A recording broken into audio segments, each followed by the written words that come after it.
Tax से जुड़ी हर उलझनों को दूर करने के लिए लेकर हम हाजिर हैं आपका पसंदीदा शो टैक्स गुरु, जहां हम नियमों के दायरे में रहकर टैक्स बचाने के बेहतरीन तरीके आपको बताते हैं। नमस्कार, मैं हूं लक्ष्मण राय और हमारे साथ इस बार होंगी जानी मानी टैक्स एक्सपर्ट गौरी चड्ढा जो स्टूडियो में है। गौरी, आपका स्वागत हमारे शो में। और गौरी आपको कई सारे टिप्स बताएंगी और अगले आधे घंटे तक हम आपको बताने वाले हैं कि क्या शेयर बाजार से हुए नुकसान को प्रॉपर्टी बेचने से हुए फायदे के साथ कर सकते हैं सेट ऑफ। सुलझाएंगे टीसीएस की गुत्थी, साथ ही बताएंगे इसका रिफंड पाने का तरीका।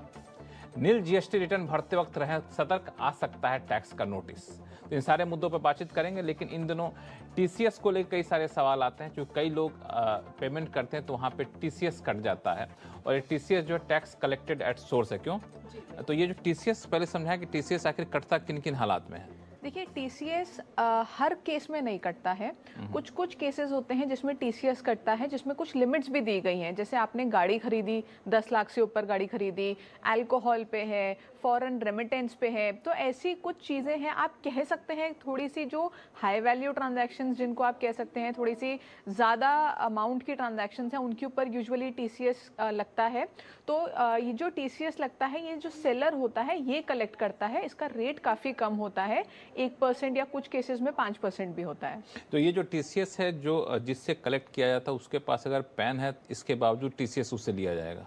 बिल्कुल, टीसीएस तो लिया ही जाएगा। अगर आप उस कैटेगरी में फॉल करते हैं, जैसे आप कोई गाड़ी खरीदने गए, आपने 20 लाख की गाड़ी खरीदी, तो आपका टीसीएस कलेक्ट होगा ही होगा। आपके पास कोई ऑप्शन नहीं है कि टीसीएस कलेक्ट तो ना ये हो। जो टीसीएस कलेक्ट किया गया तो उसको रिफंड कैसे मिलेगा? रिफंड मिलता है कि नहीं मिलता? बिल्कुल बिल्कुल। जैसे आपका जो टीसीएस आपका कलेक्ट हुआ है वो आपका 26 ईएस में रिफ्लेक्ट करेगा। जिस तरह से टीडीएस रिफ्लेक्ट करता है 26 ईएस में, उसी तरह से टीसीएस भी रिफ्लेक्ट करता है। जैसे सपोज कीजिए आपका 10,000 का टीसीएस कलेक्ट हुआ है, तो वो 26 ईएस में आ जाएगा। अब जब आप अपनी रिटर्न भरने जाएंगे, तो अगर आपकी कोई टैक्स की लायबिलिटी बनती है, तो वो टैक्स लायबिलिटी आप इस 10,000 से यूटिलाइज कर सकते हैं। और सपोज कीजिए आपकी कोई टैक्स लायबिलिटी नहीं बनती है, तो जब आप अपनी रिटर्न भरेंगे, ये 10,000 रुपये आपको रिफंड आ जाएंगे। रिफंड आ जाए। चूंकि टीसीएस की बात चलिए तो मैं एक और वर्ड होता है, इससे कंफ्यूजन होता है टैक्स डिपार्टमेंट में, होता है टीडीएस। तो टीडीएस टीसीएस से कैसे अलग है?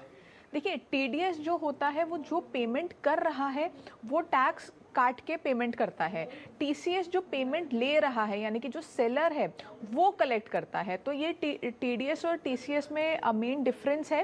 प्लस टीडीएस के जो प्रोविजंस हैं, जो टीडीएस किन किन चीज़ों पे करता है, वो काफ़ी अलग हैं। जैसे कोई प्रोफेशनल पेमेंट की है या आपने कोई कॉन्ट्रैक्ट किया है। और टीसीएस मैंने बताया, जैसे कि आपने कोई गाड़ी खरीदी है या कोई फॉरेन रेमिटेंस की है या अल्कोहल पे, और इन चीज़ों पे लगता है। तो ये टीडीएस और टीसीएस में ये अंतर है। और अगर आपका टीसीएस कट गया है तो आपको रिफंड मिल जाएगा, जैसा ये गौरी ने बताया। चिंता ना करें, कुछ हालात में टीसीएस काटना एक जरूरी बन जाती है बात। चलिए अब शुरू करते हैं सवाल जवाब का सिलसिला। सबसे पहले चलते हैं हैदराबाद, जहां से रामचंद्र डाचा जी हमारे साथ फोन लाइन पर हैं। नमस्कार, कैसे हैं आप? प्रणाम लक्ष्मण जी और गौरी जी। नमस्कार। Thanks for taking your call. Diwali greetings to you and your entire team. आपको बहुत सारी शुभकामनाएं। It's a very rich content program, so Lakshman ji, I love your. Thank you so much. बताएं क्या सवाल क्या आपके पास? Sir, sorry, can I ask you the question in English? Because हाँ, बिल्कुल बिल्कुल नहीं, बिल्कुल आप इंग्लिश में सवाल पूछ सकते हैं। आप चाहें तो टूटी फूटी हिंदी में पूछ सकते हैं, जैसे आप इच्छा। This call is actually on behalf of my dad. He's about 90 years old. So he sold a flat last month, which he got from his parents. Okay. In 1998. So what we did is we did indexation, and he got a fairly a good amount of gain. So my question is, can he invest that money in a fractional real estate, commercial real estate, to get some tax break? ठीक है, mister, कहने का मतलब ये है कि आपका जो फ्लैट है वो आपने बेच दिया है। वो 1998 में आपको पिताजी से फ्लैट मिला था और कैलकुलेशन जो उसके हिसाब से ये 17 लाख का कैपिटल गेन उस पर बन रहा है, जो आपका अनुमान है। अब आप जानना चाहते हैं क्या इस पैसे पर टैक्स बचाने के लिए कहीं इन्वेस्ट कर सकते हैं? जी, इन्होंने जो मुझे समझ आया, इन्होंने पूछा कि कमर्शियल प्रॉपर्टी में इन्वेस्ट कर सकते हैं। ठीक है, यही सवाल है ना आपका? कमर्शियल प्रॉपर्टी में आप इन्वेस्ट कर सकते हैं? रामचंद्र जी, कमर्शियल प्रॉपर्टी में आप इन्वेस्टमेंट करना चाहते हैं, राइट? ठीक है। तो देखिए, आपने रेजिडेंशियल फ्लैट बेचा है, रेजिडेंशियल प्रॉपर्टी बेची है, तो आपके पास जो सेक्शन है वो है सेक्शन 54, जो कहता है रेजिडेंशियल प्रॉपर्टी को बेच के आपको अगर टैक्स बचाना है तो आपको कोई रेजिडेंशियल प्रॉपर्टी ही लेनी है, तो आप कमर्शियल प्रॉपर्टी इस सेक्शन में नहीं ले सकते। और अगर आप इस सेक्शन में फ़ायदा नहीं लेना चाह रहे हैं तो आप सेक्शन 54 EC एक सेक्शन होता है जिसमें कुछ बॉन्ड्स होते हैं, जो NHAI और REC वगैरह के बॉन्ड्स होते हैं जिनमें 5 साल का लॉक इन पीरियड होता है, वो बॉन्ड्स ले सकते हैं। लेकिन अगर आप कमर्शियल प्रॉपर्टी में इन्वेस्ट करेंगे उस केस में आपको जो है टैक्स का बेनिफिट वो नहीं मिलेगा। अब चलते हैं अमृतसर, जहां से AK महेश्वरी जी हमारे साथ फोन लाइन पर जुड़ चुके हैं।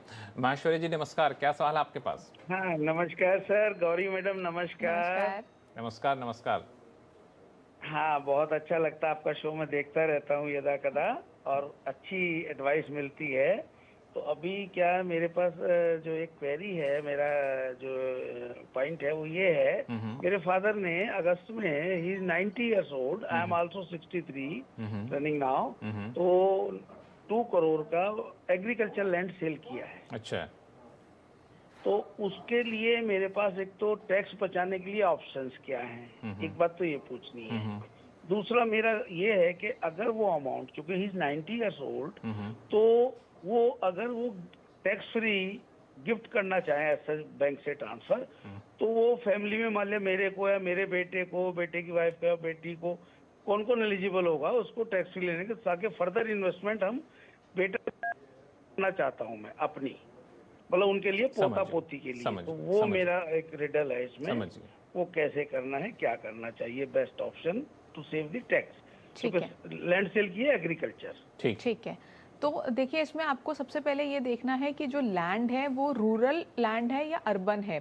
अगर रूरल एग्रीकल्चरल लैंड है तो उस पर आपने जो भी कैपिटल गेन आपको हुआ है वो पूरा टैक्स एग्जेम्प्ट है, आपको उसके ऊपर कोई भी टैक्स देने की ज़रूरत नहीं है, क्योंकि वो जो एग्रीकल्चरल लैंड होता है रूरल, वो कैपिटल एसेट नहीं माना जाता।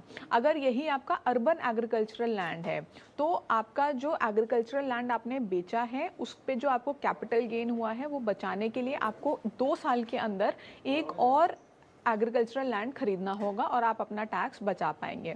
अब बात करते हैं इन दोनों में से आपका जो भी लैंड है आपने टैक्स बचा लिया, या तो आपकी इनकम टैक्स फ्री थी या आपने उसको टैक्स फ्री बना लिया एक और एग्रीकल्चरल लैंड लेके।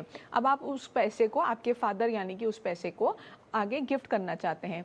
तो इनकम टैक्स एक्ट में एक डेफिनेशन दी गई है रिलेटिव की, जो काफी मैं आपको रोकूंगा कि ये जो इनके फादर ने जो प्रॉपर्टी बेची, एग्रीकल्चर लैंड बेचा, उनके ऊपर कोई टैक्स लायबिलिटी नहीं बनेगी क्योंकि एग्रीकल्चर लैंड है, राइट? अगर रूरल एग्रीकल्चरल लैंड है तो आपको जो भी इनकम होगी उस लैंड को बेच के वो आपकी टैक्स फ्री इनकम होगी, और उसको ये फ्रीली आपके फादर जो हैं फ्रीली आगे गिफ्ट कर सकते हैं आपको या आपके बच्चों को, क्योंकि ये जो आपकी इमीडिएट फैमिली है ज़्यादातर वो आपकी रिलेटिव की डेफिनेशन में आ रही है, जिन जिन लोगों का आपने नाम लिया। तो जो इनकम टैक्स एक्ट में डेफिनेशन दी गई है रिलेटिव की, उसमें क्योंकि ये रिलेटिव्स फॉल करते हैं तो वो फ्रीली इसको दे सकते हैं। To be on the safe side आप गिफ्ट डीड बना के चलिएगा, क्योंकि बड़ा अमाउंट है, और या फिर कोई ईमेल पे या कोई लेटर अपने फादर से ले लीजिएगा जिसमें जिस चेक से उन्होंने ट्रांसफ़र किया है या जो रेफरेंस नंबर है ऑनलाइन ट्रांसफ़र का वो आ रहा हो कि ये पैसा उन्होंने गिफ्ट के तौर पे दिया है, ताकि फ्यूचर में कभी कोई केस आए लगे स्क्रूटनी में या कुछ, तो आप इजीली प्रूफ कर पाएं कि ये आपको गिफ्ट के तौर पे मिला था और इस पे आपको कोई टैक्स देने की ज़रूरत नहीं थी। तो ना तो आपके पिताजी को टैक्स देने की जरूरत है, ना तो उनसे वो पैसा आपको मिलता है, तो ना तो आपको टैक्स देने की जरूरत है। हाँ, उस पैसे को इन्वेस्टमेंट करे, कोई आप अलग से कमाई कर रहे हैं तब आपको उस कमाई पर टैक्स देने की जरूरत पड़ सकती है, लेकिन फिलहाल कोई टैक्स देने की जरूरत नहीं। बिल्कुल खुश हो जाइए, कहीं कोई चिंता मत करिए, आप उसका अपने तरीके से बेहतरीन तरीके से इस्तेमाल करिए। अब चलते हैं गुजरात, जहां से जय पटेल साहब हमारे साथ फोन लाइन पर जुड़ चुके हैं। जय पटेल साहब नमस्कार। सर, मेरा क्वेश्चन ये है सर कि मेरा सर शेयर मार्केट में लॉस हुआ है 1,35,000 शॉर्ट टर्म लॉस है, और मेरा 42,000 मैंने जो एग्रीकल्चर लैंड सेल की है तो, और उसमें सर प्रॉफिट हुआ है, तो दोनों सेट ऑफ हो सकता है सर? मगर वो जो एज पर जो इनकम टैक्स में जो उनकी लैंड की डेफिनेशन है उसके अकॉर्डिंगली वो अर्बन लैंड है, तो वो मैंने सेल किया और उसमें 42,000 जैसा मेरा को प्रॉफिट हुआ है, और शेयर बाजार में मेरा 1,35,000 लॉस हुआ है। तो वो दोनों इनकम समझ गया। सेटअप आप हो सकती है? ठीक है, आजकल बड़े सवाल आ रहे हैं, लोग जमीन बेच रहे हैं और capital gain tax capital gain भी अच्छा खासा बनता है। ये तो शेयर मार्केट में उसको लगाना चाहिए, नुकसान शेयर मार्केट का नुकसान से सेट ऑफ ये करना सेट ऑफ करना चाह रहे पॉसिबल हैं। है? तो बिल्कुल देखिए, जो शॉर्ट टर्म कैपिटल लॉस होता है वो तो पहले भी आप जो है सेट ऑफ कर सकते थे। तो जो शॉर्ट टर्म कैपिटल लॉस होता है आपको किसी भी एसेट को बेच के या शेयर मार्केट से, वो सारा आप लॉन्ग टर्म कैपिटल गेन या शॉर्ट टर्म कैपिटल गेन दोनों से सेट ऑफ कर सकते हैं। तो उसमें तो कोई दिक्कत पहले भी नहीं थी, अब भी नहीं है। लेकिन सवाल ये है कि अगर आपको लॉन्ग टर्म कैपिटल लॉस हो जाता है शेयर मार्केट में, तो उसको ट्रांसफर कर, उसको सेट ऑफ कर सकते हैं कि नहीं। तो उसका भी जवाब है कि उसको भी लॉन्ग टर्म कैपिटल लॉस को लॉन्ग टर्म कैपिटल गेन से आप सेट ऑफ कर सकते हैं, जो 2018 से पहले हम नहीं कर सकते थे, क्योंकि उससे पहले long term capital gain tax नहीं था, तो ये डेड लॉस माना जाता था। अब क्योंकि long term capital gain tax भी लगा दिया है इक्विटी के ऊपर, तो जो लॉन्ग टर्म कैपिटल लॉस होता है उसको भी आप सेट ऑफ कर सकते हैं। लेकिन लॉन्ग टर्म को सिर्फ लॉन्ग टर्म से कर सकते हैं, शॉर्ट टर्म से नहीं कर सकते। लेकिन क्योंकि आपने कहा कि आपका शॉर्ट टर्म कैपिटल लॉस है, तो आप इसको फ्रीली सेट ऑफ कीजिए अपने लॉन्ग टर्म कैपिटल गेन जो आपको प्रॉपर्टी से हुआ है, इसमें कोई दिक्कत नहीं आएगी आपको। बिल्कुल, आपको कोई दिक्कत नहीं, आप सेट ऑफ कर सकते हैं और अपना टैक्स भी यहाँ पे बचा सकते हैं। चलिए फिलहाल वक्त है छोटे से ब्रेक का। ब्रेक के बाद बताएंगे कि अगर आप पत्नी को कोई एसेट ट्रांसफर करते हैं तो क्या पत्नी के ऊपर कोई बनेगी टैक्स की देनदारी, बताएंगे छोटे से ब्रेक के बाद।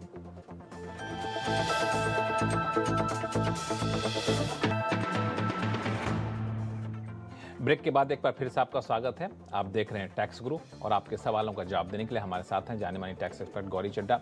गौरी, अगला सवाल लेते हैं दिल्ली से। राजेश जी हमारे साथ फोन लाइन पर जुड़ चुके हैं। राजेश सिंघल साहब, नमस्कार, कैसे हैं आप? नमस्कार जी, आप दोनों को नमस्कार। मैं बहुत बढ़िया हूँ और काफी फैन हूँ आप दोनों का, और बहुत मैं टैक्स गुरु को कभी भी मिस नहीं करता हूँ। चलिए, बहुत अच्छा लगता है, आप लोगों का हौसला बढ़ता है इस तरह जो कहते हैं, तो आपकी रियली मतलब हम लोगों का हौसला काफी बढ़ता है और आप ऐसे बट रियली बहुत हेल्प करता है। मैं जल्दी से अपना क्वेश्चन पूछ लूँ? बिल्कुल बिल्कुल। हाँ, मैंने ना असेसमेंट ईयर 2020 और 2021 में मेरा टैक्स लाइबिलिटी बनी अराउंड 5,000 रुपए। ठीक है। लेकिन बिल्कुल लास्ट मोमेंट में कर रहा था, 1 मिनट का टाइम बचा था और मुझे वहाँ ऑप्शन नहीं दिखी जहाँ मैं अपनी टैक्स जो मैंने पे किया था चालान नंबर वहाँ फीड कर सकूँ। तो मैंने सोचा कि मुझे वैसे ही भी पेनल्टी लग जाएगी, तो मैंने पे लेटर का ऑप्शन चूज कर दिया। पे लेटर का ऑप्शन चूज करने के बाद मेरी इनकम टैक्स फाइल हो गई। फाइल होने के बाद मैंने उसको रेक्टिफिकेशन या जो भी प्रोसेस होता है उसको 10-15 दिन बाद उसको भी किया और मैंने अपने चालान नंबर सब फीड कर दिए।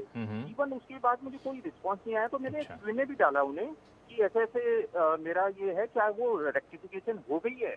तो वहाँ से कुछ जवाब नहीं आया, बट मेरे को बिल्कुल एक्यूरेट आइडिया नहीं कि उसमें क्या रहा। अब जब 2022-2023 का मैंने इनकम टैक्स अपना फाइल किया तो मेरा रिफंड अमाउंट बनता था 10,000। ठीक है। 10,000 में क्या किया उन्होंने, वो जो मेरा 2020 और 2021 का अमाउंट था 5,000, वो काट के मुझे 5,000 पे कर दिया, रिफंड प्रोसेस कर दिया। मेरी गलती ये हो गई कि मैंने उसको, जो उन्होंने टाइमलाइन दिया था शायद कि विदिन 2 मंथ्स आप इसको अगर कुछ अपोज करना चाहते तो करिए, मैंने वो मेल नहीं चेक कर पाया। अब जब मैं वो मेल देखता हूँ तो अब मुझे कहीं भी कोई ऑप्शन नहीं मिल रही है। तो मेरा ये क्वेश्चन है, क्या मैं इसको क्लेम कर सकता हूँ या वो पैसा गया? ठीक है, नहीं देखिए, ऑप्शन है। आपने जब पहले रिटर्न आपने भरी पे लेटर करके, आपने जब आपने अपना अमाउंट जो आपने डिपॉजिट किया था टैक्स, आपने वो बिना शो किए रिटर्न को भर दिया। उसके बाद जो आपने बोला ना आपने रेक्टिफाई किया, मेरे ख्याल से आपने रिटर्न को रिवाइज किया है, रेक्टिफाई नहीं किया होगा। तो अब आप अगर आपकी इंटीमेशन ऑर्डर में ये एडजस्टमेंट उन्होंने दी है तो आप इस रिटर्न को रेक्टिफाई कर दीजिए। अगर वो आप ऑप्शन भी आपसे नहीं हो पा रहा है, जैसे इंटीमेशन में आपको जो एडजस्टमेंट है वो नहीं शो हो रही है, तो आप अपने वार्ड में जाइए डायरेक्टली, जो आपका ऑफिसर है, जो आपके इनकम टैक्स ऑफिसर हैं, उनसे मिलिए, उनको बताइए कि ये प्रॉब्लम हुई है और उनको बोलिए इसको एडजस्ट करके आपको दें। लेकिन आपको पर्सनली जाना पड़ेगा। अगर आप ग्रीवियंस रेज करेंगे, मुझे नहीं लगता उससे कुछ मदद आपको मिलेगी। तो पर्सनली जाके अपने ITO से आप एक बार मिल के आइए, आई थिंक वो सॉल्व कर देंगे। बिल्कुल, और ये मत समझिए कि पैसा गया, पैसे बड़ी मेहनत से कमाए जाते हैं, तो आप कोशिश करिए, आपको रिफंड मिल जाएगा। फिर भी कोई दिक्कत आती है तो आप हमें टैक्स गुरु को लिखिएगा, हम इसको सुलझाने की कोशिश करेंगे। चलते हैं पुणे, जहां से RY देशपांडे जी हमारे साथ फोन लाइन पर जुड़ चुके हैं। देशपांडे जी नमस्कार। तो सर मेरा प्रॉब्लम ये है कि अभी क्या है कि my working wife is a house wife, तो उनको कुछ शेयर्स मेरे पिताजी ने ट्रांसफर करके दिए थे, कुछ मैंने ट्रांसफर करके दिए थे। जब तक वो ट्रांसफर नहीं हुए थे उनका इनकम ही नहीं था, तो टैक्स रिटर्न ही नहीं भरते थे। अभी वो उनका इनकम टैक्स रिटर्न भरती है। अभी मैंने जो शेयर्स उनको ट्रांसफर किए हैं उसके ऊपर जो उनको डिविडेंड मिलने वाला है, जो कुछ गेन होने वाला है, वो उनके इनकम में ऐड करेंगे या मेरे इनकम में ऐड होगा? ये सब हमने उनको गिफ्ट किया है, हमारे लड़कों ने भी उनको ट्रांसफर किए हैं। ठीक, समझ गया। ठीक है, तो देखिए आपकी वाइफ को 2-3 जगह से गिफ्ट मिल रही है। एक तो उनके फादर से मिल रही है, एक आपके थ्रू मिल रही है और आई थिंक आपके बच्चों के थ्रू मिल रही है। तो जो भी आपकी वाइफ के फादर ने उनको गिफ्ट किया है या उनके बच्चों ने उनको गिफ्ट किया है, वो पैसा तो उनका हो गया। उसके ऊपर जो भी पैसा वो कमा रही हैं वो उनकी इनकम में टैक्सेबल होगा, कहीं भी कोई क्लबिंग का सवाल नहीं उठता। लेकिन जो आपने गिफ्ट किया है अपनी वाइफ को, क्योंकि जो स्पाउस होते हैं वो क्लबिंग के प्रोविजंस में फॉल करते हैं, तो जो आपने गिफ्ट किया है अपनी वाइफ को उसके ऊपर वो जो भी पैसा कमा रही हैं वो आपकी इनकम में ऐड होगा, तो उस पर आपको टैक्स देना होगा। उस इनकम से जो इनकम उन्होंने अर्न कर ली और आपने उसके ऊपर टैक्स दे दिया, उसको री इन्वेस्ट करके अगर वो कुछ पैसा कमा रही हैं तो वो उस पर वाइफ ही टैक्स देंगी, उस पर आपको टैक्स देने की ज़रूरत नहीं है। तो सपोज़ कीजिए आपने 1 लाख रुपए अपनी वाइफ को गिफ्ट किए हैं, उस पर उनको 10,000 रुपये का सपोज़ कीजिए डिविडेंड आया, तो वो 10,000 रुपये आप अपनी इनकम में ऐड करेंगे और टैक्स देंगे। उस 10,000 को उन्होंने री इन्वेस्ट कर दिया और उस पर कुछ इंटरेस्ट आया, वो वाइफ के अकाउंट में जाएगा, वाइफ उस पर टैक्स देंगी। बिल्कुल, बहुत अच्छे से एग्जांपल देके गौरी ने आपको समझा दिया। मुझे लगता है कोई इसमें कन्फ्यूजन अब नहीं होना चाहिए। कई लोग ऐसे हैं जो ट्रांसफ़र करते हैं शेयर या इस तरह के प्रॉपर्टी, तो उसमें यही फॉर्मूला लागू होता है। चलते हैं वडोदरा, जहाँ से जनक शाह जी हमारे साथ फोन लाइन पर जुड़ चुके हैं। जनक जी नमस्कार। सर, मैंने 19 जुलाई पे मेरा return, income tax return deposit करा था। ठीक है, हेलो, हाँ आवाज आ रही है, बताएं। हाँ, वो मैंने 19 जुलाई पे रिटर्न करा था, लेकिन उसमें क्या कुछ मिस्टेक की वजह से इंटरेस्ट के 80 TDB क्लेम करने के रह गए थे। तो 21 जुलाई को मैंने रिटर्न रिवाइज किया है।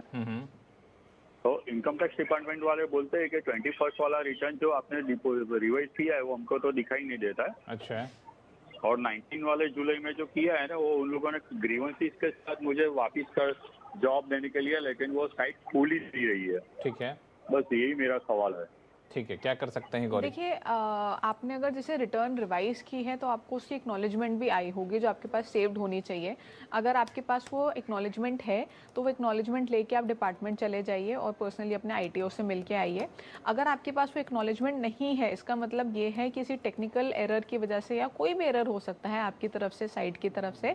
मैं नहीं कह सकती कि आपकी तरफ से है कि साइट की तरफ से है, लेकिन वो शायद अपलोड नहीं हुई है और आपकी रिटर्न रिवाइज नहीं हुई है। तो आपके पास अभी भी टाइम है रिवाइज करने का, आप दोबारा रिवाइज कर दीजिए, क्योंकि दिसंबर तक आप रिवाइज कर सकते हैं।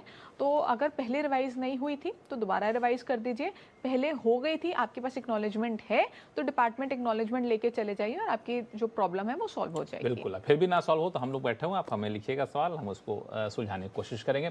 तो चलिए फिलहाल वक्त छोटे से ब्रेक का। ब्रेक के बाद बताएंगे कि नील GST रिटर्न फाइल करते वक्त कैसे रहें सावधान, क्योंकि आ सकता है नोटिस। बताएंगे छोटे से ब्रेक के बाद।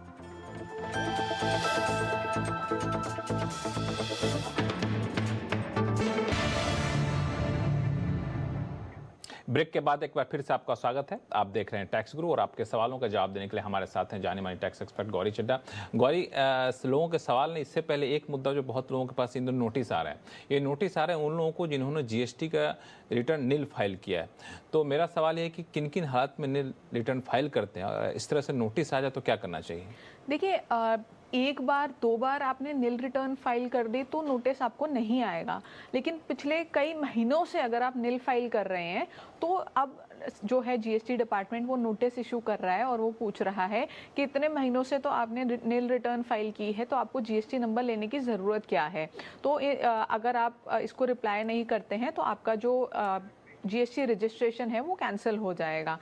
इसी तरह से जैसे आप बार बार आप ट्रांजैक्शंस कर रहे हैं बट आप अपनी रिटर्न फाइल नहीं कर रहे हैं, तो उस केस में तो ऑलरेडी जो डिपार्टमेंट है वो नोटिस इशू करता था कि आपने इतने महीनों से रिटर्न फाइल नहीं किया, तो हम आपका जो सुओ मोटो कैंसिलेशन कर रहे हैं और आपका जो GST नंबर है वो कैंसिल कर रहे हैं। वैसे ही अब नील रिटर्न में भी ऐसा नोटिस आ रहा है और अगर आप उसका जवाब नहीं देंगे तो आपका जो रजिस्ट्रेशन है वो कैंसिल हो जाएगा। तो जवाब कैसे दें? ऑनलाइन ऑप्शन होती है जवाब देने की। क्या जवाब में क्या लिखना है? जवाब में अब हर एक का अलग जवाब हो सकता है। मतलब बताना होगा कि हमारा किसी का सीजनल बिजनेस है, किसी का 6 महीने ही बिजनेस चलता है, 6 महीने नहीं बिजनेस चलता, तो आप एक्सप्लेन कीजिए कि आपका 6 महीने बिजनेस होता ही नहीं है बिकॉज सीजनल बिजनेस है। तो हर एक का जो रीजन है वो अलग हो सकता है, बट अगर आपके पास कोई जेन्युइन रीजन नहीं है तो फिर वो कैंसिल हो जाएगा और आपको दोबारा अप्लाई करना पड़ेगा जब आपको जरूरत है। तो इसीलिए आप अपना जब भी नील रिटर्न फाइल करें तो देखते रहिए, जब भी कोई नोटिस इस तरह का आता तो जेन्युइन रीजन है बता दीजिए क्यों हम नहीं रिटर्न फाइल कर पा रहे हैं, क्यों नील रिटर्न फाइल करते हैं। नहीं तो फिर आपको मुसीबत होगी, जीएसटी रजिस्ट्रेशन कैंसिल हो जाएगा, फिर दोबारा से इसके झंझट पर पड़ना पड़ेगा। चलिए, एक सवाल आया हमारे पास प्रशांत गुप्ता जी का। दरअसल ये कुछ एडिशनल बिजनेस करना चाहते हैं, लेकिन जो पहले से इनके पास जीएसटी नंबर है उसी पर एडिशनल बिजनेस करना चाहते हैं और ये भी जानते हैं कि ऐसे में आईटीसी कैसे क्लेम करें। देखिए, अगर आपका जो बिजनेस है वो सेम स्टेट में है तो आप उसी जीएसटी नंबर को यूज़ करके एडिशनल बिजनेस कर सकते हैं, कोई दिक्कत नहीं है। आपको थोड़ा सा आईटीसी का देखना होगा कि कौन से बिजनेस का कौन सा आईटीसी है, लेकिन आप उसको क्यूमुलेटिवली एडजस्ट कर सकते हैं, उसमें कोई दिक्कत नहीं है। लेकिन अगर आपका जो बिजनेस है वो किसी और स्टेट में है, किसी और स्टेट में स्टार्ट करना चाह रहे हैं, तो आपको एक और जीएसटी नंबर लेना होगा उस स्टेट में, क्योंकि अगर आप स्टेट से बाहर बिजनेस करते हैं, जैसे आप दिल्ली में आपका रजिस्ट्रेशन है और आप मुंबई में बिजनेस करना चाह रहे हैं, तो मुंबई में आपको रजिस्ट्रेशन लेना होगा, तो उसमें उस बिजनेस का रजिस्ट्रेशन अलग ही होगा। बट इसी दिल्ली में आप एक और बिजनेस स्टार्ट कर रहे हैं तो उसी जीएसटी नंबर में आप कर सकते हैं और आईटीसी क्यूमुलेटिवली देख सकते हैं। आपका बहुत बहुत शुक्रिया सभी सवालों को जवाब देने के लिए। और टैक्स गुरु में फिलहाल इतना ही। आपके पास कोई भी सवाल हो तो आप हमें लिख भेजिए tax@moneycontrol.com पर। हाँ, आप अपने सवाल के साथ अपना नाम और मोबाइल नंबर लिखना ना भूलें। नमस्कार, देखते रहिए CNBC आवाज।